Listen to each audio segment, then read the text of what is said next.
আজকে আমরা একটা টিম চলে আসছি মিরপুর সিআরপিতে। এখানে আমরা 3টা জেনারেল ব্র্যান্ডের এসি লাগাবো। এসিগুলো এখন আমরা যেখানে লাগাবো ওইখানে নিয়ে আসা হইতেছে। এটা জেনারেলের স্লিং টাইপ এসি। এসিটা মূলত 3 টনের। তো এটা আমরা এখনই আনবক্স করব।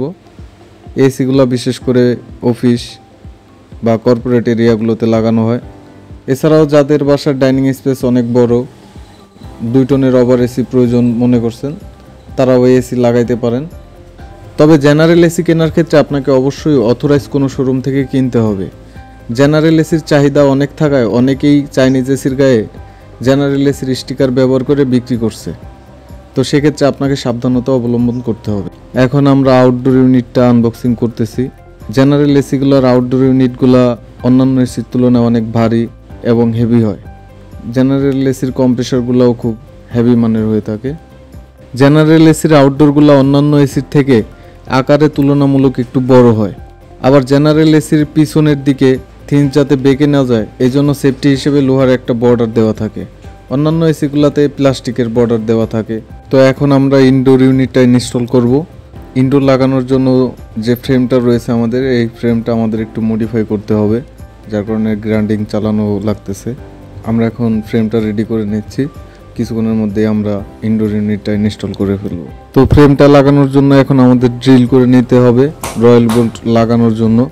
রয়্যাল বোল্ট লাগানোর পরে আমরা ফ্রেমটা বসিয়ে এরপরে ইনডোরটা লাগাবো। আমাদের ইনডোর ইউনিটটা লাগানো হয়ে গেছে। জেনারেলের ইনডোর ইউনিটগুলোও খুব ভারী এবং হেভি মানের হয়ে থাকে। তো আশা করা যাচ্ছে এই এসিটা খুবই ভালো পারফরমেন্স করবে। এখন আমরা বাইরের ইউনিটটা অর্থাৎ আউটডোর ইউনিট লাগাবো। তো আউটডোর ইউনিটের পায়া যে অ্যাঙ্গেলটাতে আমরা বসাবো ওই অ্যাঙ্গেলের থেকে একটু বড়, সেক্ষেত্রে পায়াটা আমাদের একটু কেটে শর্ট করে নিতে হইতেছে। এসিটা মূলত ইনভার্টার একটা এসি। এসিটাতে R32 গ্যাস ব্যবহার করা হয়েছে। ইনভার্টার এসিতে সাধারণত R410 এবং R32 গ্যাস ব্যবহার করা হয়। এই গ্যাসগুলো পরিবেশ বান্ধব। এখন আউটডোর ইউনিটটা আমরা অ্যাঙ্গেলের উপরে নামাবো বা বসাবো, যার কারণে আউটডোর ইউনিটটা আমরা ভালো করে বেঁধে নিয়েছি। আউটডোর ভিতর দিয়ে দেওয়া যাচ্ছে, এরপরে আমরা সেফটির জন্য রশি দিয়ে বেঁধে নিয়েছি। তো আউটডোর ইউনিটটা আমাদের লাগানো হয়ে গেছে। আউটডোর ইউনিটটা খুব ভারী হয়, আমাদের কয়েকজন ম্যান পাওয়ার লেগেছে। এখন আমরা 4 জয়েন্ট নাট লাগাই দিতেছি। এটা হচ্ছে 2 টনের একটা এসি। এই আউটডোরটা খুব ছোট। তো আমরা আজকে শুধু ইনডোর ইউনিট আর আউটডোর ইউনিটগুলো বসিয়ে রাখবো। আজকে আমাদের কাজ কমপ্লিট হবে না।